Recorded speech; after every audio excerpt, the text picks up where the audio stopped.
Buenas tardes, bienvenidos y bienvenidas a MBD Noticias, edición central. ¿Cómo estás, Martín? ¿Cómo andás? En este día bastante gris para lo que veníamos acostumbrados, ¿no? Es cierto, sí. El jueves, en ese sentido, en Montevideo marcó un cambio con respecto a jornadas anteriores. Capaz que no llovió como en algún momento dijo algún pronóstico, pero el aspecto del día o las condiciones del tiempo no inciden en la movilización, por lo menos de las ramas de la educación que han ganado las calles en las últimas Eso horas. es, bueno, debe estar en este momento allí el movimiento social, porque bajo la consigna que no te dé lo mismo, defendamos la educación pública, se desarrolla una marcha entre la explanada de la Universidad de la República y el Palacio Legislativo, convocada por la Coordinadora de Sindicatos de la Enseñanza en reclamo de mejoras presupuestales. Sí, esta movilización transcurre mientras sigue, recordemos, la huelga de diversas ramas de la educación, sindicatos y también gremios estudiantiles.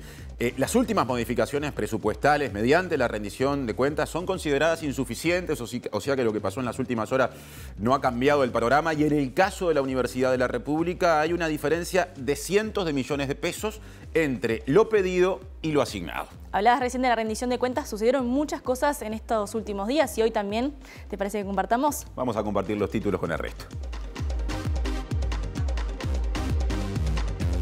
Se aprobó en la Cámara de Diputados el proyecto de ley de eutanasia con los votos del Frente Amplio y Partido Independiente y parte del Partido Colorado y Partido Nacional. La ONG Gurises Unidos afirma que la situación de la niñez en Uruguay es preocupante desde hace 30 años y destaca la necesidad de generar un pacto entre los partidos políticos. Diputado del Frente Amplio presentó un pedido de informes al Ministerio de Desarrollo Social para conocer detalles sobre los alimentos que llegan a las ollas populares a través de la ONG Uruguay Adelante. La justicia aplazó la audiencia de formalización contra varios militares por el homicidio en dictadura del médico Vladimir Roslik, tras un nuevo recurso de inconstitucionalidad presentado por la defensa. El secretario de Presidencia, Álvaro Delgado, autorizó el ingreso de 2 cómplices rusos de Alejandro Astesiano durante la emergencia sanitaria. Leve aumento en la mortalidad de mujeres por cáncer de mama en Uruguay. Al año hay unos 2.000 fallecimientos y, según especialistas, con un diagnóstico oportuno se cura hasta 80% de los casos. Hoy comienza un ciclo de cine y fútbol en la Sala de Lázarov, con entrada gratuita. Cada jueves se exhibirá una película y habrá foro de intercambio.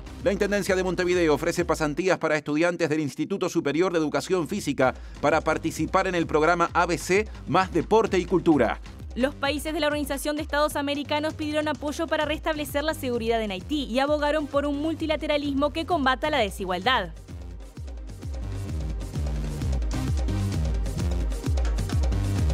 Y con el dispositivo que tengan a mano pueden vernos a través de tvciudad.uy, otra opción para estar en comunicación cotidianamente en cada edición de MBD Noticias y también en el resto de la programación. Y ahora repasa móviles Julieta Núñez Tomás. Así es, Martín, lo decíamos al inicio, hay mucha actividad afuera del estudio. Hoy va a estar primero nuestro compañero Diego Martínez, también está Martín Duarte en otra actividad. Vamos a comenzar a compartir lo que está sucediendo por Montevideo a estas horas. Allí los vemos a Diego Martínez y a Martín Duarte. Diego, ¿cómo estás? Te veo ya con la movilización atrás. Así es, Juli y Martín, muy buenas tardes para ustedes. Estamos en plena avenida 18 de julio, donde ya hace varios minutos desde la Universidad de la República salió esta marcha convocada por docentes y funcionarios de la Universidad de la República, también de secundaria, en reclamo de más presupuesto y en reclamo contra la reforma educativa. Una marcha que se viene desarrollando entonces por 18 de julio rumbo hacia el Palacio Legislativo, en reclamo entonces de estos puntos que decíamos. Cerca de 40 millones fueron de dólares los que pidieron desde la Universidad de la República para la rendición de cuentas. En ese momento se les asignó 0 presupuesto y ahí empezó todo el ida y vuelta entre lo que fue la discusión de la rendición de cuentas en diputados y en Senado, que hoy se terminó de aprobar con una quita incluso de un adicional del Fondo de Solidaridad que representaba 15 millones de dólares por año. Así que, bueno, por más que hoy se votaron algunos fondos que van para la UDELAR, sigue siendo insuficiente, pero estaremos ampliando en minutos nomás. Muchas gracias, Diego. Vamos a estar profundizando allí, como mencionabas, y también tenemos a nuestro compañero Martín Duarte con una pantalla atrás en un escenario. Martín, ¿dónde estás? Julieta, estamos por actuar en cualquier momento. En realidad, la actividad aquí en la sala Jorge Lázarov, en el intercambiador Beloni, va a comenzar sobre las 20 horas, donde se van a exhibir en un ciclo de 4 jueves, películas futboleras. Hoy va a estar 3 millones y va a haber un debate bien interesante con deportistas que le vamos a contar en un ratito, así que están todos invitados a las 20 horas aquí en la sala Lázarov. Muchas gracias, Martín. La rendición de cuentas está instaladísima en la discusión. Después del final de la votación a nivel del Senado, oficialismo y oposición han dicho cosas distintas.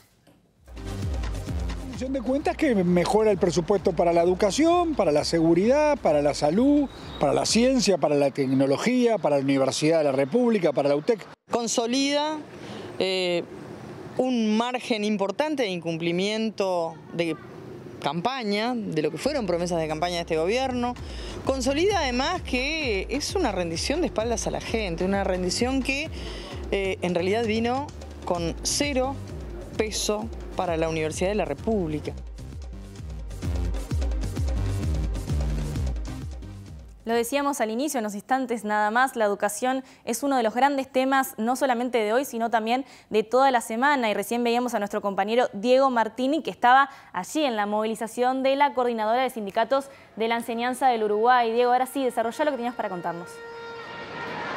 Así es, compañeros, seguimos acá por 18 de julio, ahora ya con la marcha pasándonos por acá cerca. Ahora me voy a abrir un poco para que vean, pero recordemos, esos 40 millones iniciales que pedía la UDELAR para su presupuesto. ¿Por qué? Porque en los últimos años, y sobre todo en el 2021, se cuadruplicó, y me voy a mover para que vayan viendo, lo que es la matrícula de la Universidad de la República. Una Universidad de la República que tiene al 85% del matriculado. Es decir, la universidad estaba pidiendo más recursos porque se le había cuadruplicado la cantidad de alumnos, de estudiantes. No podía cumplir, obviamente, los docentes con esto. Los docentes de la UDELAR, además, son de los docentes que tienen de los escalafones más bajos del sueldo en los funcionarios públicos. Así que, bueno, se ha venido dando toda esta discusión que se dio en la rendición de cuentas, primero en la Cámara de Diputados, hoy se terminó de votar en la Cámara de Senadores, con un presupuesto que sí apareció para la UDELAR, pero que sigue siendo insuficiente para lo que pierde la UDELAR. Recordemos que se vota un artículo que hace que se pierda un adicional del Fondo de Solidaridad que representa 15 millones de dólares anuales. Y además, esta movilización que estamos viendo ahora se da en el marco de la lucha contra la reforma educativa, ¿no? Una reforma educativa que el otro día estuvimos hablando con José Olivera de FENAPES en lo que fue este encuentro tras la declaración de la huelga en el propio Codicen, donde dicen, bueno, hay una declaración de una reforma curricular y todavía no tenemos toda la información, nos llega a cuentagotas, mejor dicho, la información de cómo se va a desarrollar. Se estima que a fines de octubre esta información se le dé a los docentes y los docentes van a tener apenas unos meses para poder analizar la información del nuevo proyecto e implementarla el año que viene. Pero conversamos hace un rato nomás con Julián Mazzoni, consejero electo por docentes. Escuchemos lo que decía. Este tipo de movilizaciones nos permiten de alguna manera que también haya una gran expresión en defensa de la participación que ha sido retaseada, en la lucha por el presupuesto.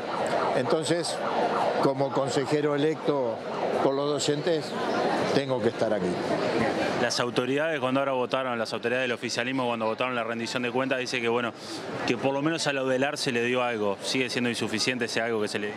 Bueno, claramente, la propia universidad lo ha dicho, ¿no? Inclusive yo voy a señalar que nosotros sí acompañamos la rendición de cuentas que hizo el Codicen, porque en esa rendición de cuentas estaba contenido un acuerdo salarial, un preacuerdo salarial y además la concreción de la superación de ciertas inequidades, cosa que los docentes y los funcionarios de la universidad no han tenido.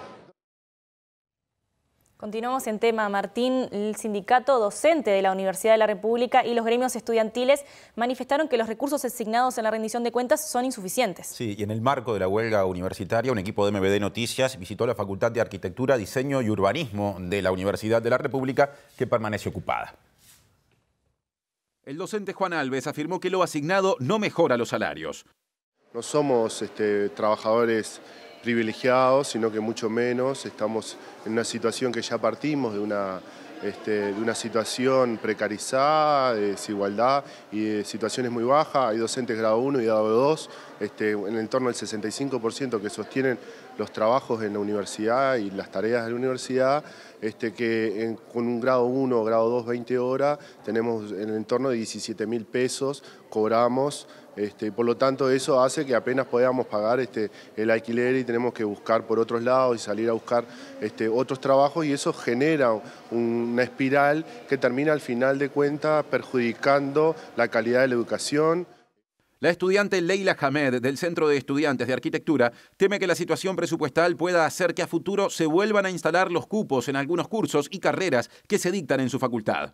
Sin ser la carrera Arquitectura, la licenciatura en Comunicación Visual y la Escuela Universitaria Centro de Diseño, alias Diseño Industrial, han tenido cupo de ingreso desde que se crearon. Y nosotros, con mucho esfuerzo militante, hemos logrado que estos últimos años se eliminaran los cupos. Que cualquier persona no tuviera que anotarse un sorteo y decir, bueno, yo me anoto a ver si quedo en diseño industrial y si no quedo me tengo que anotar el año que viene.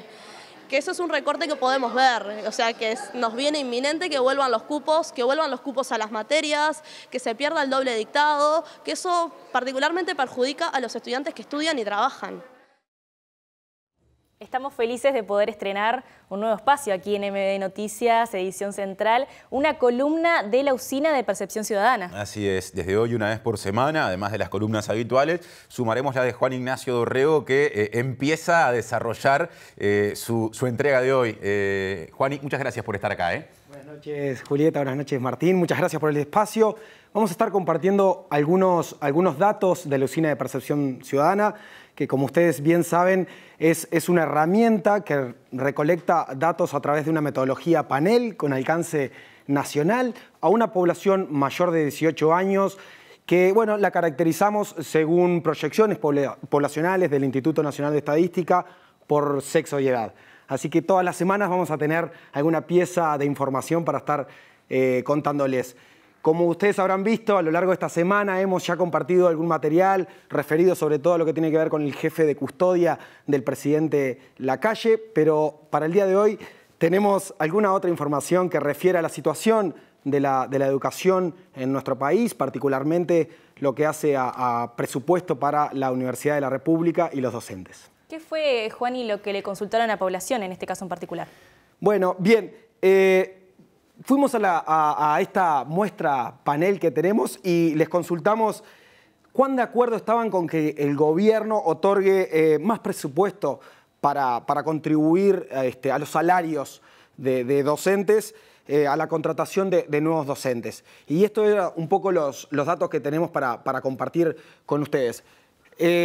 Bueno, les preguntamos cuán de acuerdo estaban con que el gobierno le otorgue mayor presupuesto y tuvimos las respuestas que pueden estar viendo en pantalla, donde el 69%, es decir, casi 7 de cada 10 personas dijeron estar muy de acuerdo con que el gobierno le otorgue más presupuesto para la contratación de nuevos docentes en la Universidad de la República y un 14% dijo estar algo de acuerdo. Esto hace que el 83% de las personas, un número significativo, esté algo de acuerdo o muy de acuerdo con esta eventual medida. ¿Y cómo inciden, Juan, las simpatías partidarias en las respuestas que la gente da? Bien, cuando pasamos a analizar los datos, a una apertura según las preferencias políticas, y esto tomamos en cuenta lo que las personas dicen haber votado en el balotaje de noviembre del 2019, podemos comparar y tener una primera apreciación, digamos. Cuando vemos el gráfico que nos muestra los datos de aquellos que dicen haber votado en noviembre del 2019 al Frente Amplio, claramente un 93% dice estar muy de acuerdo con esta eventual medida de otorgar mayor presupuesto para la contratación de nuevos docentes de la UDELAR. Sin embargo, lo más interesante pasa en el gráfico que está a continuación, el cual nos muestra lo que fueron las respuestas entre quienes dicen haber votado a la coalición de gobierno en las elecciones del balotaje del 2019, donde el 43%, muy cercano a uno de cada dos, dice estar muy de acuerdo con esta medida e incluso el 29% estar algo de acuerdo. De alguna manera esto nos muestra que esto es un tema muy sensible para la ciudadanía, en donde las preferencias políticas medidas por la votación de noviembre del 2019 realmente no afectan demasiado y hay cierta sensibilidad que favorecería esta eventual medida de otorgar mayor presupuesto. También le hicieron a esta población preguntas vinculadas específicamente al salario docente. Sí, les preguntamos también alguna cuestión que nos permita comparar con otras instituciones de educación pública en materia salarial para los docentes y les dijimos, bueno, ¿con cuál de las siguientes opciones estarían más de acuerdo, verdad? Les dijimos, ¿es correcto un aumento que sea diferente y superior para los docentes de la UDELAR? ¿O creen que es correcto un aumento en el mismo porcentaje de otras instituciones educativas públicas? ¿O en caso de que entiendan que no sea necesario aumentar los salarios para los docentes de la UDELAR? Los datos que tienen a continuación muestran que prácticamente uno de cada dos personas, o sea, 48%, creen que es correcto el aumento, que sea diferente y superior al que tienen los docentes en instituciones públicas de la educación, ¿verdad? En el caso de la consulta anterior, digamos, ya nos contaste cómo eso de alguna forma era transversal, el posicionamiento de la gente, a la división en dos grandes bloques políticos que, grosso modo, simplificando, hay en este país. ¿Qué pasa cuando se hace el mismo ejercicio, pero con respecto a esta última pregunta? Bien, bueno, también podemos analizar los datos con esta apertura por preferencia política, midiéndolo nuevamente de acuerdo a lo que dicen haber votado en noviembre del 2019. Recordemos que el balotaje de 2019 básicamente nos permite tener esa última imagen electoral entre lo que hoy es un bloque que gobierna, la coalición multicolor, y lo que sería la oposición encabezada por el Frente Amplio. Y esto es un poco, son los gráficos comparativos, ¿verdad? Dentro de la coalición multicolor, y esto es interesante de analizar, 1 de cada 3, el 33% de quienes dicen haber votado a la coalición multicolor, creen que es correcto un aumento diferente y superior al de otras instituciones de educación pública. En el caso de los votantes del Frente Amplio, la cifra llega a un 62%. Sin embargo, si tomamos también aquellos que dicen, bueno, es correcto un aumento en el mismo porcentaje, de forma tal de que esa brecha de alguna manera se siga corriendo. Para el caso de los que dicen haber votado a la coalición multicolor, un 45% está de acuerdo en esta medida y para el caso de votantes del Frente Amplio, un 31%. Nuevamente, esta pregunta nos muestra que es un tema que realmente no se explica por preferencias políticas y que atraviesa lo que fueron las preferencias en el balotaje de 2019 y hay un amplio espectro de nuestra sociedad que pareciera estar de acuerdo con estas afirmaciones. Muchísimas gracias, Juan, por esta información tan importante vinculada a uno de los temas de la semana. Vamos a seguir recibiendo a la Usina de Percepción Ciudadana para comentar qué es lo que está sucediendo y qué es lo que opina la gente en sí de todos los hechos que vinculan a la política nacional. Hasta la próxima, Juan. Bueno, muchas gracias. Y ahora seguimos adelante con más información.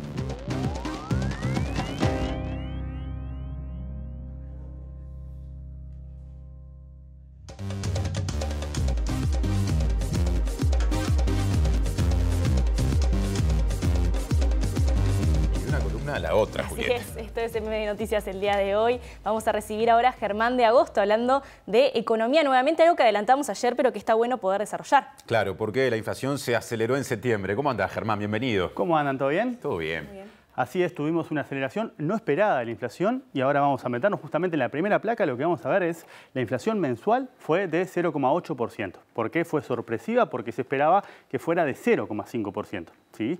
Ahora lo que vamos a ver en la placa es justamente la medición interanual. Esto es, estamos comparando el aumento de los precios en relación al mismo mes del año anterior. Y lo que tenemos en blanco es la inflación general. ¿Sí? ¿Cuánto fue el registro? 9,95%. ¿Qué es lo que tenemos en la línea verde punteada? ¿Se acuerdan que nosotros a veces medimos justamente lo que es más estable adentro de la canasta de consumo para ver por dónde vienen las presiones inflacionarias? Y en este caso, el dato se mantuvo relativamente estable. ¿Sí? Esto quiere decir, de alguna manera, que la cosa pudo haber sido peor porque si esto subía, ¿sí? Justamente eso podía implicar una reacción más agresiva del Banco Central, que recién ahora, minutos antes de entrar, había anunciado un nuevo aumento de la tasa de interés justamente para combatir la inflación. Entonces, que esto diverja de alguna manera nos está dando la pauta de que la sorpresa de la inflación vino por el lado de los componentes más volátiles, en particular de las frutas y las verduras, que es lo que vamos a ver justamente a continuación. ¿Sí? Ahora en la siguiente placa lo que vamos a ver es la evolución de los alimentos, ¿sí? El 75%, 3/4 partes del aumento mensual que tuvimos en septiembre se explica por la categoría alimentos y bebidas no alcohólicas, que justamente es la categoría más sensible por lo que estamos viendo acá. Esta es la evolución del precio de los alimentos comparando interanualmente. El último dato, 14%. ¿Sí? Y esto es lo que vemos cuando analizamos, bueno, en la canasta de consumo promedio general para toda la economía, esta categoría representa el 25% de la canasta. Pero naturalmente todos los hogares consumimos distinto. Y en particular, los hogares del primer decil, esto es, agarramos a la población, lo organizamos en términos de su ingreso de menor a mayor, y partimos en 10 partecitas. Entonces nos queda el 10% de menores ingresos y el 10% de mayores ingresos como los dos extremos. ¿Cuánto consumen de alimentos los hogares del 10% de menores ingresos? Un 35%. Claro, ahí está lo que no se puede recortar, o bueno, no se debería recortar por lo menos. Exactamente. ¿No? Fíjate cómo contrasta con el 11% que representa en la canasta del último decil, es decir, de los hogares del 10% de mayores ingresos. Esto es, dicho en otras palabras, es un dato particularmente malo desde la perspectiva de cómo afecta a los hogares más vulnerables, que son los que destinan una proporción más grande de su ingreso a consumir justamente algo que viene aumentando por arriba del 10% y que en el último dato aceleró y marcó un registro del 14%. ¿Sí? Entonces, si vamos una placa más, lo que vamos a analizar es en particular lo que le pasó a la categoría legumbres y hortalizas. Porque si ven, fíjense lo primero que vemos, cuando sacamos las cosas volátiles de la canasta nos referimos a esto. Fíjense cómo se mueve, incluso con registros negativos. ¿Sí? Algo que está muy vinculado a lo que parte con componentes climáticos, por ejemplo, o estacionales. Pero el último registro es del 35%. Y tenemos algunos destaques. ¿Sí? Este es el crecimiento entre septiembre y septiembre del año pasado, que llegó a ser del 185%. Y en particular con los tomates, si lo miramos en términos mensuales, igualmente el registro es de 103%. ¿Sí? Esto es lo que es más difícil de predecir. Por eso la sorpresa inflacionaria. ¿Sí? Y ahora, por último, si nos movemos una placa más, vamos a analizar dos componentes también vinculados a lo que está dentro de alimentos y bebidas alcohólicas, en particular pan y cereales, de vuelta, fíjense cómo viene creciendo, 16% interanual, y también leche, quesos y huevos, que también viene creciendo al 16% interanual, de vuelta, con registros que están por encima del 12% en los últimos meses. Y acá tenemos simplemente como referencia, adentro de estas cosas nos podemos seguir metiendo y haciendo doble clic y surgen este tipo de indicadores. Por ejemplo, la harina subió un 25% en relación a septiembre del año pasado, los fideos un 20%, y si recorremos toda la lista que está dentro de esta categoría, que de vuelta es la más sensible desde el punto de vista de cómo impacta esto desproporcionadamente sobre los hogares de menores ingresos, tenemos registros sumamente elevados que hacen doblemente preocupante lo que tuvimos en el dato del mes. Es decir, redondeando, no tuvimos un aumento de las presiones inflacionarias porque el componente tendencial, el que vimos en verdecito, no cambió, ¿sí? Pero tenemos estas cosas vinculadas a la naturaleza del aumento que justamente hacen que sea doblemente problemático el último registro que tenemos, además de que rozó el 10% por primera vez en más de un año y medio. Germán, te hago dos preguntas en una. La primera, ¿cómo podemos esperar que evolucione esto? Porque es un tema que preocupa ampliamente. Este tema de los tomates se viene hablando ya, hoy lo conversábamos en mi familia, que es algo que se observa, por ejemplo, cuando vas a la feria. Y segundo, ¿qué tiene que ver esto de esta evolución con la proyección que tenía el gobierno vinculada a la inflación? Bueno, la proyección, vamos a empezar por la segunda y vamos recorriendo para atrás. Naturalmente, la proyección del gobierno y la de los analistas, por ejemplo, y en particular de los empresarios, siempre miramos la de los empresarios en el entendido de que son los que fijan los precios, ya están divergiendo. O sea, y este dato lo que apunta es que incluso se puede llegar a ampliar. Capaz que no tanto, porque de vuelta, lo que aumentó mucho este mes son cosas que aumentan rápido, como vimos en el gráfico anterior, pero también revierten de alguna manera rápido. Pero sin duda que esto va a traer de alguna manera una corrección al alza tal vez de las proyecciones para la inflación, y eso va a seguir abriendo esa brecha que tiene implicancia desde el punto de vista de la negociación colectiva, por ejemplo, de cómo se activan los gatillos y las cosas que justamente son sensibles desde la perspectiva de la recuperación comprometida del poder de compra de los salarios. ¿Sí? Y ahora que me olvidé la primera, Juli, ¿cómo era? ¿Qué es lo que podemos esperar? ¿Cómo va a evolucionar? Bueno, hoy el Banco Central, por ejemplo, ahora hace minutos decidió un nuevo aumento de la tasa de interés, que es la herramienta o el instrumento que tiene el Banco Central para combatir los precios. ¿Sí? Por ese lado, en realidad lo que deberíamos esperar, de vuelta, este dato fue una sorpresa porque vino por el lado más volátil, ¿sí? Pero esto debería ser esperar una moderación hacia adelante, dado que ya estamos tocando el 10% y eso es una barrera psicológica, pero de vuelta, no vamos a converger hacia los niveles que están previstos en las previsiones oficiales. Gracias, Germán, y hasta la semana que viene. Hasta el jueves, hasta el martes. Eso mismo, eso mismo. Mucha columna tiene MB de Noticias y nos pasa eso. Tenemos que pensar para saber cómo seguimos.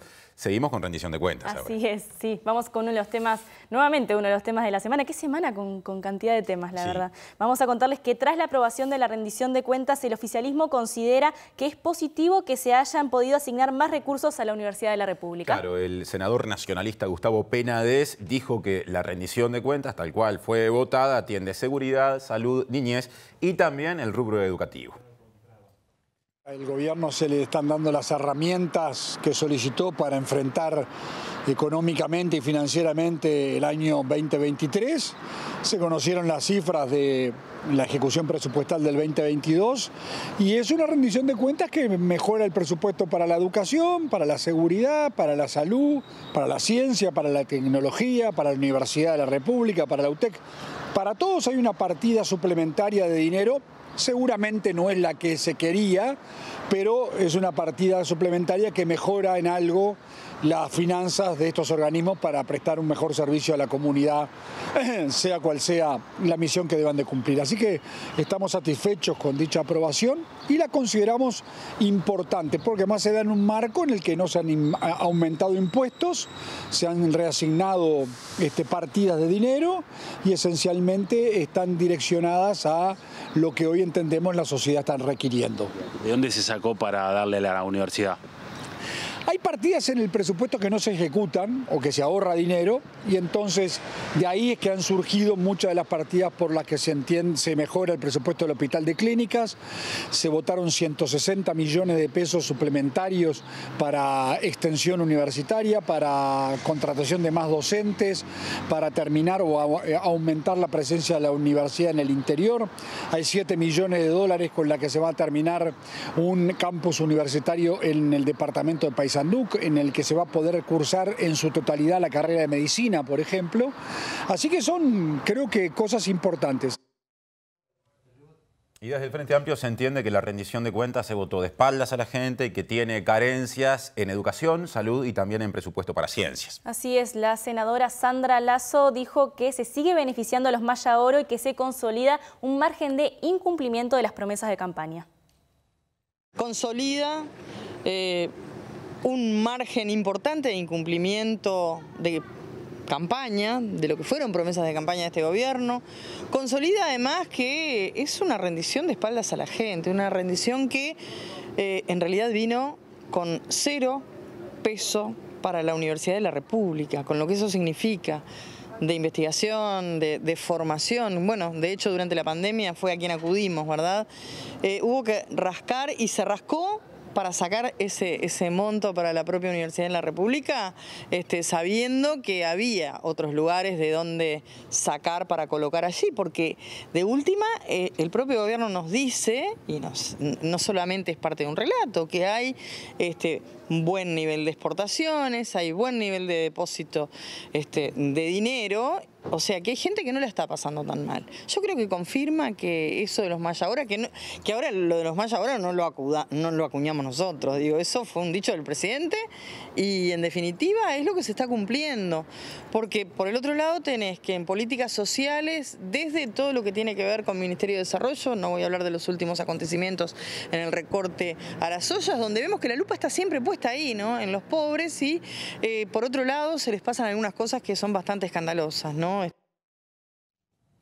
Antes de volver a salir afuera de estudios, le contamos que la Junta de Transparencia y Ética Pública volvió a citar al legislador Juan Sartori por la omisión de presentar la declaración jurada de su cónyuge y la convocatoria quedó para el 14 de octubre. Ahora sí, Martín, vamos a salir de estudios, vamos a hacer un recorrido. Así es, porque hay nuevas estrategias para el suministro de las ollas populares que llegan desde la sociedad civil que se organiza. Y es tema del móvil que viene con Mariana Abreu en este MBD Noticias, tercer móvil de hoy. Mariana, ¿cómo andás? Así es, Martín, Julieta, ¿cómo andan? Estamos en las afueras de la sede del PIT-CNT porque este va a ser uno de los puntos para recibir alimentos para las ollas populares en el marco, como decías, de una campaña nacional para, bueno, dar apoyos a la coordinadora de ollas, la coordinadora popular y solidaria Ollas por Vida Digna, y justamente vamos a hablar con uno de sus integrantes para saber cómo va a funcionar esta campaña. Pedro Rodríguez, gracias por recibirnos. ¿De qué características tiene esta iniciativa y cómo se puede hacer para colaborar? Buenas noches. Sí, en realidad ayer en el Secretariado Ejecutivo del PIT-CNT, el martes, perdón, en el Secretariado Ejecutivo del PIT-CNT se definió hacer una gran campaña de recolección de alimentos y también de, si en la medida de la posibilidad de la gente, de las personas, también una recolección de dinero, si es posible también, porque también sirve, también estamos necesitando dinero. Nosotros tenemos una cuenta, tenemos varias cuentas, y bueno, estamos necesitando que vengan aportes, porque en realidad en los últimos meses ha menguado mucho, porque claro, la situación no está fácil para nadie, y además las campañas han sido un poco, quedado un poco atrás, como en el 2020 y 2021, que había mucha gente depositando en la cuenta. Pero ahora, bueno, eso ha estado un poco menguado en estos últimos meses, pero bueno, ahora está repuntando, por suerte está repuntando, y bueno, esperemos que siga repuntando. Y bueno, sí, el Secretario Ejecutivo del PIT-CNT definió esa campaña, y nosotros estamos recién instrumentando eso. Todavía no todavía, si bien tenemos los lugares de acopio, todavía hay algunas posibilidades ahí que se están manejando para cómo hacer llegar esos insumos a las diferentes ollas, pero todavía no está resuelto. Bien. ¿Cuáles son los lugares? Decíamos que la sede del PIT-CNT aquí en la calle Jackson es uno de los espacios en donde se puede colaborar con alimentos, pero también se puede colaborar en otros puntos de la ciudad y en el interior del país, Pedro. Sí, en Montevideo, por supuesto, aquí en la sede del PIT-CNT, Jackson 1283, de 9 a 19 horas. También en AOEC, en Joaquín, con Aprole, ¿no? Joaquín Suárez 2878, de 9 y 30 a 18:30. Y los teléfonos son 2409-6680, 2409-2267.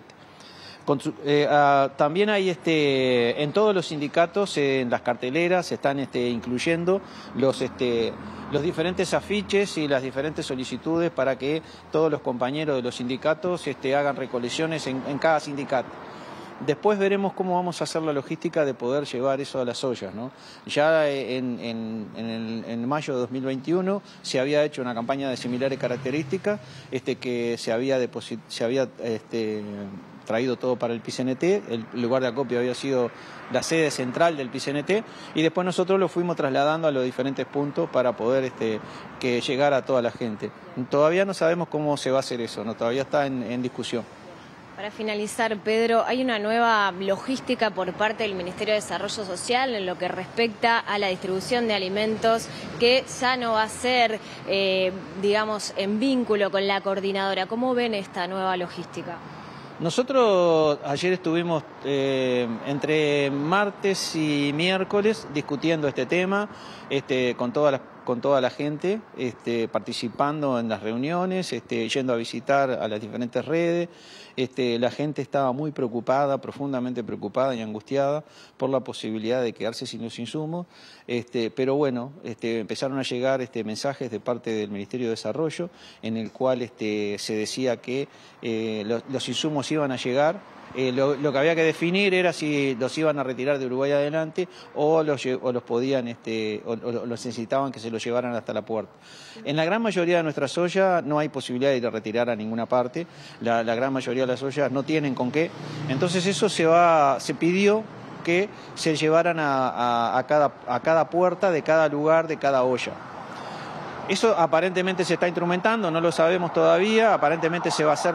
La gran mayoría de las ollas han recibido mensajes que dicen que el Ministerio de Desarrollo va a estar llegando el viernes con estos insumos. Todavía en el día de hoy, jueves, no ha habido ningún ninguna olla que haya recibido ningún insumo. Vamos a ver cómo funciona, lo valoremos en el correr del tiempo, tampoco porque acá hay otro problema también. Nosotros sabíamos exactamente qué era lo que recibíamos y qué distribuíamos a nuestras ollas.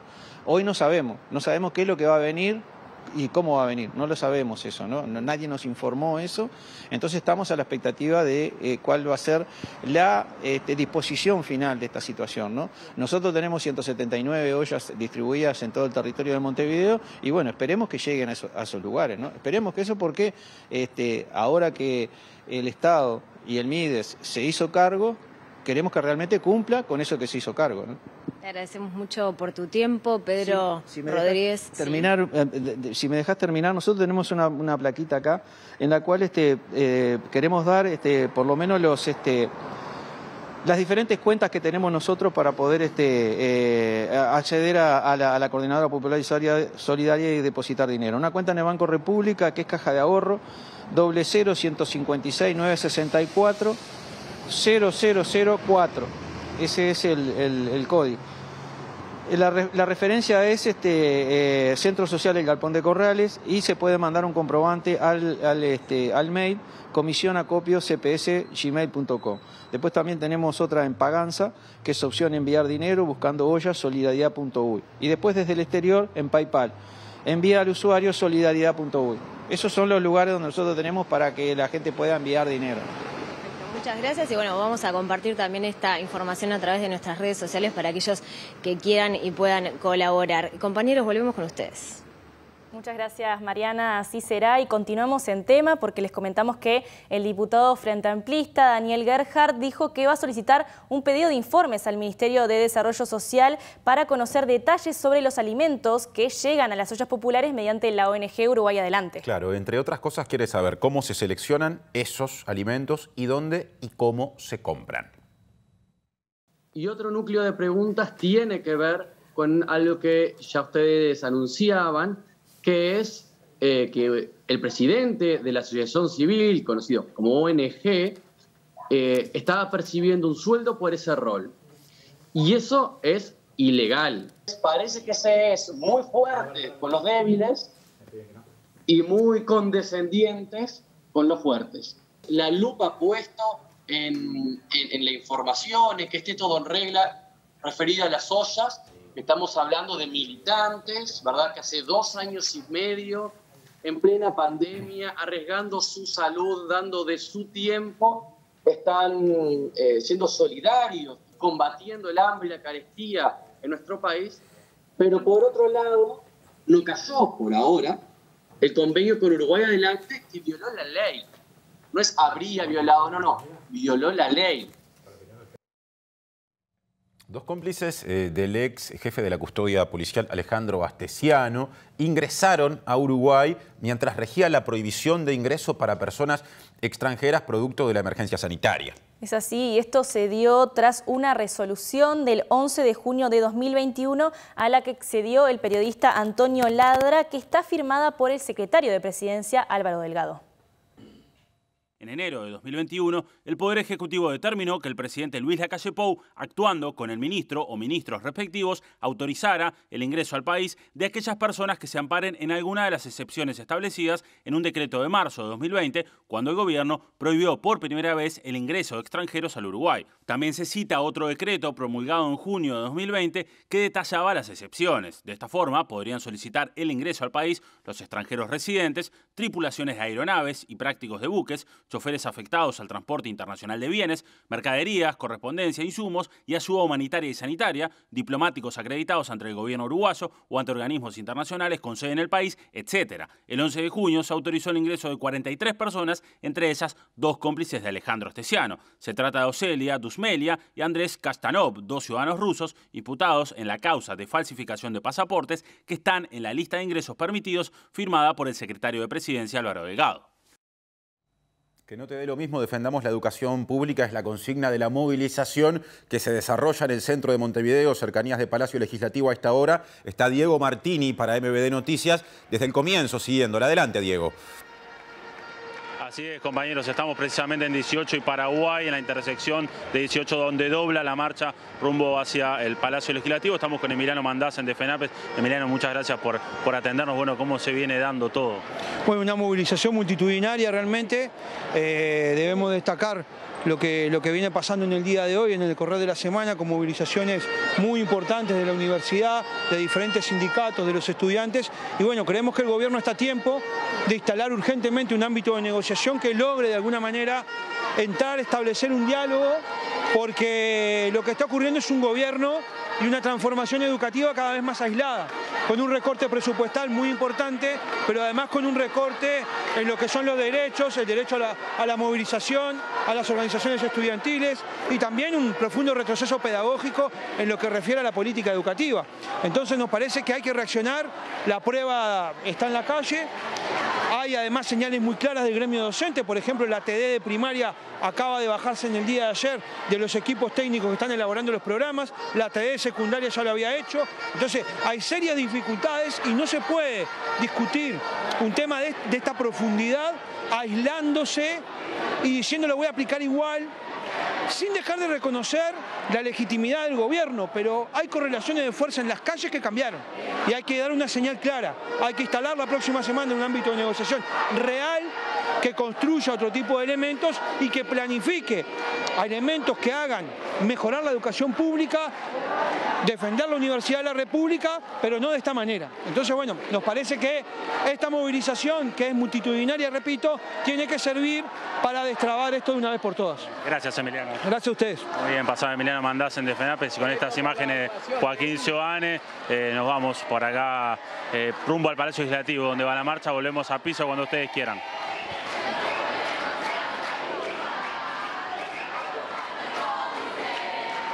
Muchas gracias, Diego, por estar allí, a los compañeros también que están en la movilización. Continuamos con la agenda informativa. Les comentamos que la justicia aplació la audiencia de formalización contra varios militares por el homicidio en dictadura del médico Vladimir Roslik tras un nuevo recurso de inconstitucionalidad presentado por la defensa. Claro, y el fiscal especializado en crímenes de lesa humanidad, hablamos de Ricardo Percivale, criticó duramente esa decisión.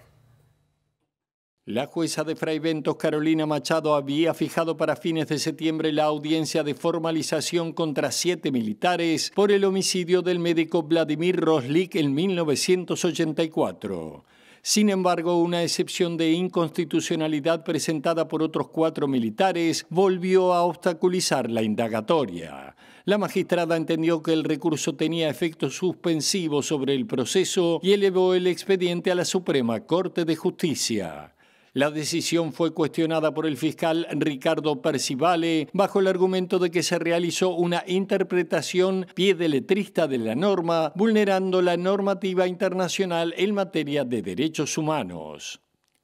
Según el fiscal, en materia de violaciones a los derechos humanos máxime en hechos tan graves, la víctima posee un estatus especial, entre ellos el derecho que se realice una investigación seria, saber lo sucedido y en un plazo razonable. Para Percivale, esta nueva suspensión hará que se frustre la declaración de víctimas y testigos solicitada hace 10 meses y la formalización de 7 militares. Esto afecta directamente a las víctimas y sus familias, que hace más de 35 años pretenden resolver estos hechos, apuntó el fiscal. En octubre de 2021, Percivale pidió formalizar a 7 militares, entre ellos Sergio Cobarrer y Dardo Morales, al tiempo que en agosto amplió la imputación a otros 5, entre ellos Daniel Castela, por crímenes cometidos contra detenidos políticos en el batallón de infantería número 9 de Fraiventos, incluido el crimen de Roslik. Ahora cambiamos de tema, pasamos a la agenda sanitaria, Julieta, porque hay un leve aumento de la mortalidad por cáncer de mama en el país y el promedio de fallecimientos por año está en los 2.000, las 2.000 situaciones. Y el director del Instituto Nacional del Cáncer, Robinson Rodríguez, dijo que con un diagnóstico oportuno se cura hasta el 80% de las personas afectadas y anunció diferentes talleres de concientización con mujeres de Montevideo y del interior. Esta semana la Comisión Honoraria de Lucha contra el Cáncer lanzó una serie de actividades como la clásica iluminación de la puerta de la Ciudadela en el marco de la campaña Mi próximo paso es. En el instituto se están realizando talleres para mujeres del interior del país para concientizar e informar sobre esta enfermedad. Con este objetivo, la próxima semana llegará a Montevideo un grupo de mujeres de Cerro Chato. El cáncer de mama, como sabemos, en el Uruguay es el cáncer más frecuente en la mujer, 2.000 casos por año aproximadamente, y fallecen 700 mujeres por año. De acuerdo al último quinquenio justamente del Registro Nacional de Cáncer, de la Comisión contra el Cáncer, hay un leve aumento de la mortalidad, actualmente de 21 casos cada 100.000 mujeres. De todas maneras, el cáncer de mama es un cáncer que puede ser actuar a nivel de diferentes factores, actuar a través del diagnóstico oportuno con la mamografía entre los 50 y los 69 años e incluso antes, a partir de los 40, en un diálogo entre el médico y la usuaria, ¿verdad? Y con un diagnóstico oportuno se cubra más los tratamientos adicionales, cerca de un 80% de las mujeres, de manera que es un cáncer que, si bien es el más frecuente en la mujer, es uno de los que más se cura, ¿no? Octubre es el mes previo al del comienzo del Mundial. Cultura y fútbol se dan la mano en un barrio de Montevideo y es tema del móvil de Martín Duarte, que ya lo presentó y ahora profundiza. Adelante, Martín. ¿Cómo andás, Martín? Buenas noches. Bueno, sí, se llena de cine y de fútbol porque en minutos va a estar comenzando el primero de los 4 encuentros que tendrá los jueves aquí en la Sala Lazaroff para hablar, como vos decías, de fútbol con invitados especiales. Y bueno, vamos a conversar un ratito con Antonio Salguero, que es director de la Sala Lazaroff, y nuestro compañero Juan Aldecoa, que es integrante de la cooperativa Por Decir Algo, que va a estar moderando este ciclo de encuentros. Bueno, Antonio, ¿en qué consiste este ciclo fuera de juego, donde se exhibirán películas a partir del día de hoy con 3 millones, pero además el condimento de invitar al barrio, a los deportistas y a los futbolistas que van a estar llegando? Sí, buenas noches antes que nada. Sí, es un ciclo de fútbol y cine con entrada gratuita. Es un ciclo que lo que intenta es hablar y tocar algunos temas vinculados al fútbol, y para eso elegimos 4 películas, que son 3 millones, la que vamos a proyectar hoy, 9, que es la única ficción del ciclo, después está Maracaná y después Mundialito. Y en cada proyección, luego de cada proyección, tenemos un foro que sí coordina la gente de Por Decir Algo, y que tiene invitados e invitadas que van a tratar los distintos temas. Bien, Juan, hoy tenemos a Papelito Fernández, a Ignacio González de Danubio, del barrio, y también va a estar presente el cuadro de alguna forma en la platea, en esa idea de interactuar con los invitados. Buenas tardes, Martín y compas del canal por allá, por el piso del control. Sí, además de Nacho y Seba Fernández, que hoy además integran el Danubio Fútbol Club, uno de la casa, otro venido de otro club, digamos, estarán gurises de las formativas del club. También se hará parte la comisión de género de Danubio y el plantel femenino. Así que en esta idea que tuvo el municipio F y la Sala Lazaroff de invitarnos a ser parte a la cooperativa Por Decir Algo, de estas charlas, un poco moderar, un poco entrevistar, pero más que nada conversar en este caso con Nacho y con Seba Fernández. Está buenísimo también poder arrimarle a estos gurises, que hablábamos un poquito con Antonio hace un rato, cuando surgió aquel hito social que fue Sudáfrica 2010, tal vez algunos no eran nacidos, otras chiquilinas serían muy chiquitas también en ese mundial, y que hoy puedan ver 3 millones y si no lo vieron aún, está buenísimo. Y además que puedan compartir con Nacho González y con Seba Fernández, que son 2 tipos muy queridos más allá de Danubio. Hay disparadores bien interesantes también de las próximas películas que se vienen. ¿Cómo hacen para participar los próximos jueves? Porque es con entrada gratuita. Sí, nosotros tenemos un sistema de reserva previa. El que más se usa es el WhatsApp de la sala, que el número es 099-612-009, pero también por mail o por teléfono al 1950-9075, y toda la información está en la página de Instagram de la Sala Lazaroff y de Facebook de la Sala Lazaroff. Antonio, Juan, éxitos y bueno, muchas gracias por recibirnos. Sigan ustedes, compañeros.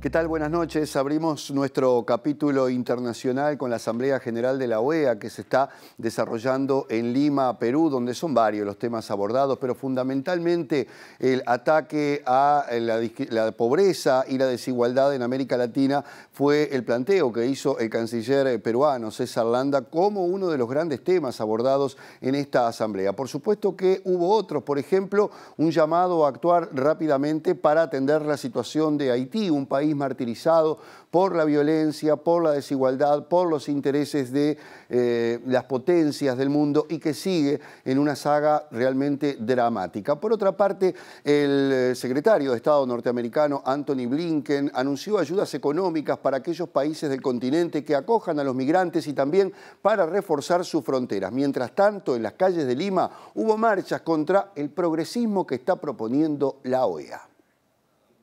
El canciller peruano César Landa abogó este jueves al intervenir en la Asamblea General de la OEA por un multilateralismo centrado en las personas que contenga y revierta el incremento de la desigualdad que, dijo, debe orientarse a atender las necesidades más inmediatas de los pueblos de las Américas, es decir, centrado en las personas que contenga y revierta el incremento de la desigualdad. En este sentido, pidió que ese funcionamiento de los organismos como la OEA destierre de América las ideas y prácticas discriminatorias que lesionan los derechos fundamentales de nuestros ciudadanos. Entre otros temas, la OEA pidió el apoyo de los Estados miembros para ayudar al restablecimiento de la seguridad y democracia en Haití mediante una declaración consensuada en la que se muestra preocupada por la inseguridad en que está viviendo ese país tras el magnicidio de su presidente Jovenel Moïse, caracterizada en particular por los secuestros para pedir rescate, la proliferación de bandas armadas y el aumento de los casos de violaciones a los derechos humanos.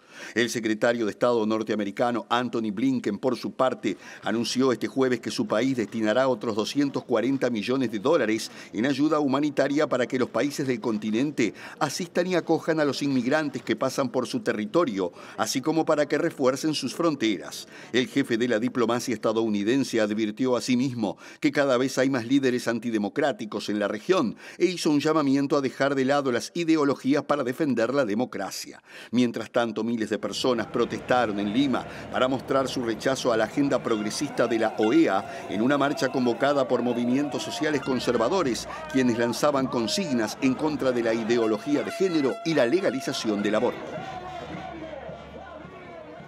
La violencia sin fin en México ha dejado 20 muertos, entre ellos un alcalde del estado de Guerrero, 19 personas, a través de un ataque que se dio por un grupo narco que llegó a esa zona del país para competir con la familia michoacana. También se mató a una diputada estadual. El presidente mexicano Andrés Manuel López Obrador dijo que toda esta violencia es producto de 30 años de políticas neoliberales que han generado esta descomposición y esta pérdida de valores.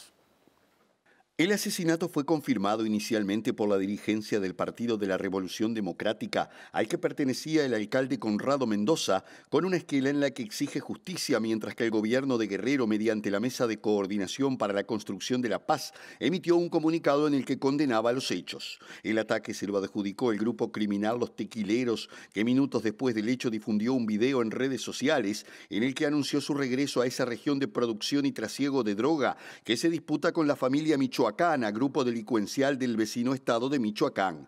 Por otra parte, la diputada del estado mexicano de Morelos, Gabriela Marín Sánchez, del partido Morelos Progresa, fue asesinada a balazos en la ciudad de Cuernavaca cuando se encontraba en el estacionamiento de una farmacia y fue agredida por un hombre que viajaba en una moto junto a otro individuo, según dijo a la prensa el fiscal estatal Uriel Carmona. México registra más de 340.000 asesinatos, la mayoría atribuidos a las organizaciones criminales, desde el lanzamiento de la polémica ofensiva militar antidrogas en diciembre del año 2006. Los líderes de 44 países europeos La Unión Europea, más el resto de los países, se reunieron en Praga tras una iniciativa del presidente francés Emmanuel Macron para establecer un nuevo estado de cosas, un nuevo orden en Europa sin Rusia. Según dijo el secretario para Asuntos Exteriores de la Unión Europea, Josep Borrell, se habla de una Rusia sin Putin. No quieren que se quede afuera Rusia, pero no con este estado de cosas y con este gobierno. Más de 40 líderes de toda Europa participaron este jueves en Praga en la reunión inaugural de la Comunidad Política Europea, con el objetivo de mejorar la cooperación entre los países del continente, más allá de las fronteras de la Unión Europea como Gran Bretaña, Turquía y los países de la región de los Balcanes Occidentales y el Cáucaso. La cumbre buscará construir un nuevo orden sin Rusia, dijo el alto representante de la política exterior para la Unión Europea, Josep Borrell, quien señaló a la prensa que este es el principal mensaje que se pretende dirigir a Moscú con la celebración de la primera reunión de un grupo informal promovido por el presidente francés Emmanuel Macron, que abordará los principales problemas de la agenda europea, en primer lugar la crisis energética y la guerra de Ucrania. Borrell afirmó que esto no significa que se quiera excluir a Rusia para siempre, pero dijo que esta Rusia, la de Vladimir Putin, no tiene sitio y agregó que esto es una señal para Kiev y demostrar que desde el Reino Unido a Azerbaiyán, del Cáucaso al Mar del Norte y de los Bálticos al Mediterráneo, todos los que pueden reivindicarse como europeos están aquí para mostrar una división clara entre europeos y Rusia, según dijo. Además de los problemas económicos generales, los líderes sostendrán mesas redondas sobre el cambio climático, la crisis energética y la invasión rusa de Ucrania, discusiones que serán seguidas por reuniones bilaterales. Una masacre espantosa en Tailandia se dio cuando un hombre absolutamente enloquecido ingresó a una guardería, mató a 37 personas, la mayoría niños. Este tipo de eventos no son comunes en ese país, sin embargo, esta persona tuvo un desequilibrio, había sido expulsada de la policía por problemas con las drogas. Al menos 37 personas murieron, entre ellas 23 niños de entre 2 y 3 años, según el último balance establecido por las autoridades tailandesas tras el tiroteo que se produjo en una guardería de niños en una localidad de Nong Bua Lamphu, una provincia al noreste de Tailandia. El jefe de la policía provincial confirmó que la mayoría de las víctimas son menores de edad y el último comunicado de las autoridades sobre el suceso informó de 15 heridos, 8 de ellos en grave estado. Las autoridades añadieron que después del ataque, el agresor había regresado a su casa, donde mató a su esposa e hijo antes de suicidarse y fue identificado como un antiguo policía de 34 años que había sido despedido del cuerpo policial el año pasado por consumo de drogas. De acuerdo con la policía local, unos 30 niños estaban en la guardería cuando el pistolero entró alrededor de la hora del almuerzo y primero disparó a miembros del personal, incluida una profesora que estaba embarazada de 8 meses, al tiempo que los medios de comunicación locales también informaron que el asesino utilizó cuchillos en el ataque antes de abandonar el lugar. Los asesinatos masivos no son comunes en Tailandia, pero en 2020 un tiroteo fue ejecutado por parte de un oficial del ejército tras una discusión con un superior en un centro comercial en el que murieron 29 personas.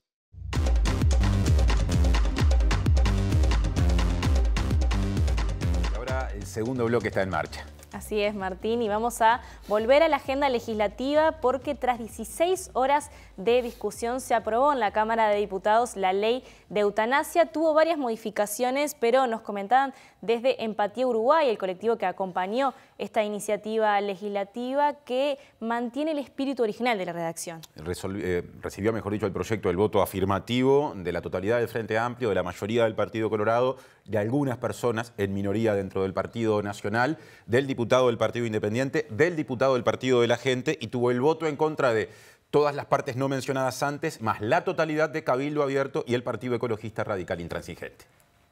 Nosotros estamos muy conformes porque se aprobó la ley en diputados con una mayoría muy amplia de 57 diputados, que es más de lo que habíamos pensado en un primer momento que se podía llegar a alcanzar.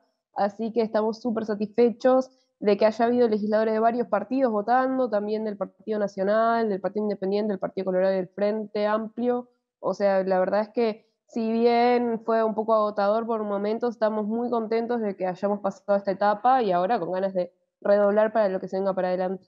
El proyecto original sufrió algunas modificaciones, entre ellas que la persona que solicite la eutanasia se encuentre en la etapa terminal de una patología incurable e irreversible y que se cree una comisión honoraria de revisión integrada por el Ministerio de Salud Pública, el Colegio Médico del Uruguay, la ODELAR y la Fiscalía General de la Nación. Creo que es una muestra de la madurez política, que parte de estas modificaciones fueron planteadas por legisladores del Partido Nacional y por lo tanto el producto final tiene aportes de 4 partidos distintos, además de votos de 5 partidos. Así que creo que refleja bien la voluntad de los uruguayos y las uruguayas. El proyecto de ley ahora pasará a la Cámara de Senadores, donde todavía no tiene fecha de votación. Mantener esto en la agenda política para que los legisladores puedan priorizarlo y votarlo es muy importante para nosotros, porque sabemos que no es un tema tan glamoroso como otros, pero de todas maneras hay personas reales que están sufriendo por el hecho de que esta ley todavía no es ley. Ahora cambiamos de tema porque la Intendencia de Montevideo realizó hoy el lanzamiento de un programa de pasantías para estudiantes del Instituto Superior de Educación Física. Así es, se trata de actividades deportivas, recreativas y de formación en 69 espacios públicos dirigidas por los propios estudiantes. Son alrededor de más de 30 pasantes, estudiantes universitarios, que nos van a ayudar, junto con los vecinos, con los referentes barriales, ¿verdad?, con personal de la Intendencia, a tener actividades 2 o 3 veces por semana, que van desde, bueno, básquetbol, skate, ajedrez, porque la cabeza hay que moverla también, una gran cantidad de juegos, clases. Y bueno, acá estamos con un club barrial, la Tortuga Cuadrada, y está acá la juventud del club, que bueno, que nos ha apoyado mucho, y así cada vez que llegamos a una esquina de un barrio, que esto ya lo viene trabajando muy bien Silvia Pérez, la directora de deportes, y bueno, hoy es el puntapié inicial de un largo trabajo que venimos desarrollando hace meses en el marco de ABC+. Fue en esta instancia, Martín, que la intendenta reflexionó sobre la huelga de la educación. Sí, lamentó que no se destine dinero, según dijo, a donde se genera conocimiento. La universidad es el socio estratégico, la socia estratégica del Uruguay. Es la usina generadora de conocimiento por excelencia. Yo creo que si algo demostró la pandemia fue la importancia para todos nosotros de tener científicos y científicas propios, nuestros, nacionales, de que haya investigación científica en el Uruguay. Y eso es la Universidad de la República. Entonces, la universidad lleva adelante esa generación de conocimiento de manera autónoma y cogobernada, o sea, de una manera profundamente participativa y que demuestra a todas luces el éxito que tiene ese modelo. Y bueno, me parece que es un grave error estratégico para el Uruguay no apostar al conocimiento, porque la sociedad del conocimiento se construye con la realidad, no se construye con frases ni con eslogan, se construye a la hora de la verdad, poniendo el dinero donde se genera el conocimiento, donde se genera también la posibilidad de una gran cantidad de uruguayos y uruguayas de tener movimiento social. ¿Cuántas uruguayas y uruguayos son los primeros universitarios en su familia? Y eso tenemos que seguir generando primeros universitarios en la familia para lograr una sociedad mejor, con más trabajo, con mejor trabajo, con ciencia de calidad, con un futuro mejor. Y eso es la realidad. Así que para mí es lamentable que no se respalde en los hechos lo que se hace con los discursos. Y otra vez cambiamos de tema porque ocurre que la escritora francesa Annie Ernaux ganó el Premio Nobel de Literatura a sus 82 años. Así es, y lo que se destacó fue el coraje y la agudeza clínica con la que descubre las raíces, los extrañamientos y las restricciones colectivas de la memoria personal. El Premio Nobel de Literatura fue anunciado esta mañana por la Academia Sueca en Estocolmo. En declaraciones a la televisión sueca recogida por la Deutsche Welle, la escritora francesa Annie Ernaux, considerada una de las precursoras del género autoficción, dijo que recibir el premio es un gran honor pero también una gran responsabilidad. La escritora nació en 1940 en Normandía. Debutó con la obra Los armarios vacíos en el año 1974, pero su primer éxito literario llegaría con La Place en 1983. La escritora francesa había recibido varios reconocimientos como el Premio de la Lengua Francesa 2008, Premio Renaudot, Premio de la Academia de Berlín y el Premio Formentor de las Letras en el año 2019. Seguimos, Martín, en el plano cultural y en el espacio que venimos destinando al patrimonio aquí en MBD Noticias. Hoy es el turno de la Capilla Jackson o Parroquia de la Sagrada Familia, ubicada en el barrio Atahualpa. Claro, que fue declarada Monumento Histórico Nacional en 1975 y había sido construida como oratorio familiar en lo que era una casa de campo o casa quinta en aquel tiempo. Así es, y Laura Almada, arquitecta, investigadora y docente, nos cuenta más detalles de esta construcción.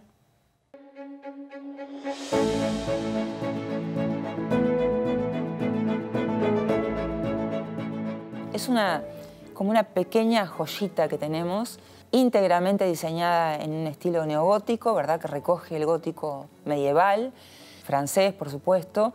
Una capilla que fue concebida como un oratorio familiar, es decir, era un oratorio privado, era una pequeña capilla que pertenecía a la quinta de Jackson, que había sido parte de la quinta de Damaso Antonio de Larrañaga.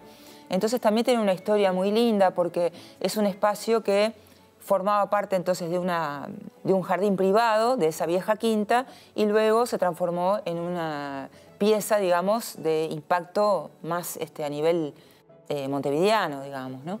Y el encargado de hacerlo es Victor Rabu, que es un arquitecto francés, en una época en la cual la arquitectura era claramente ecléctica, donde los arquitectos combinaban varios estilos en una misma obra o aplicaban los estilos de acuerdo al uso. Entonces, en un edificio religioso, ¿qué hace? Toma el gótico, porque las grandes catedrales góticas eran como el emblema, ¿no? El emblema de la arquitectura religiosa medieval. Y eso se ve no solamente en el aspecto exterior de la obra, ¿verdad? Que tiene una sola nave, que es muy chiquitita y muy acabada, digamos, muy perfecta en sus terminaciones, sino también en el interior, donde todo, el púlpito, o sea, todo lo que las piezas que la integran forman parte de ese mismo estilo. Entonces es una pieza que tiene también una historia muy interesante que viene ya del siglo XIX, muy vinculada a la zona esa que da origen después al Parque del Prado. Una pieza donde también podemos respirar, en este caso sí, de manera muy clara, ese talante decimonónico, ¿no? Del siglo XIX.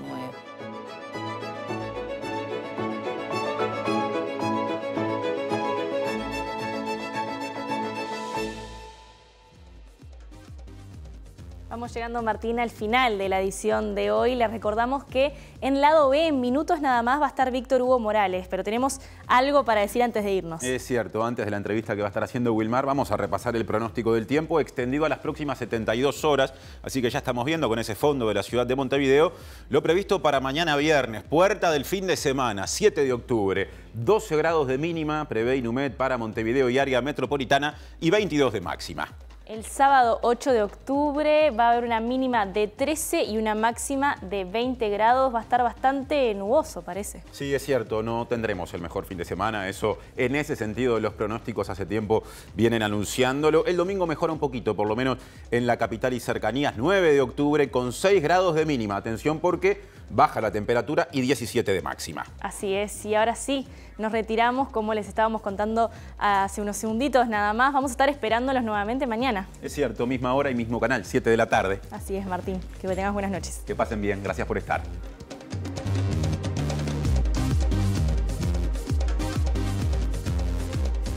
Se aprobó en la Cámara de Diputados el proyecto de ley de eutanasia con los votos del Frente Amplio y Partido Independiente y parte del Partido Colorado y Partido Nacional. La ONG Gurises Unidos afirma que la situación de la niñez en Uruguay es preocupante desde hace 30 años y destaca la necesidad de generar un pacto entre los partidos políticos. Diputado del Frente Amplio presentó un pedido de informes al Ministerio de Desarrollo Social para conocer detalles sobre los alimentos que llegan a las ollas populares a través de la ONG Uruguay Adelante. La justicia aplazó la audiencia de formalización contra varios militares por el homicidio en dictadura del médico Vladimir Roslik, tras un nuevo recurso de inconstitucionalidad presentado por la defensa. El secretario de Presidencia, Álvaro Delgado, autorizó el ingreso de 2 cómplices rusos de Alejandro Astesiano durante la emergencia sanitaria. Leve aumento en la mortalidad de mujeres por cáncer de mama en Uruguay. Al año hay unos 2.000 fallecimientos y, según especialistas, con un diagnóstico oportuno se cura hasta 80% de los casos. Hoy comienza un ciclo de cine y fútbol en la Sala de Lazaroff, con entrada gratuita. Cada jueves se exhibirá una película y habrá foro de intercambio.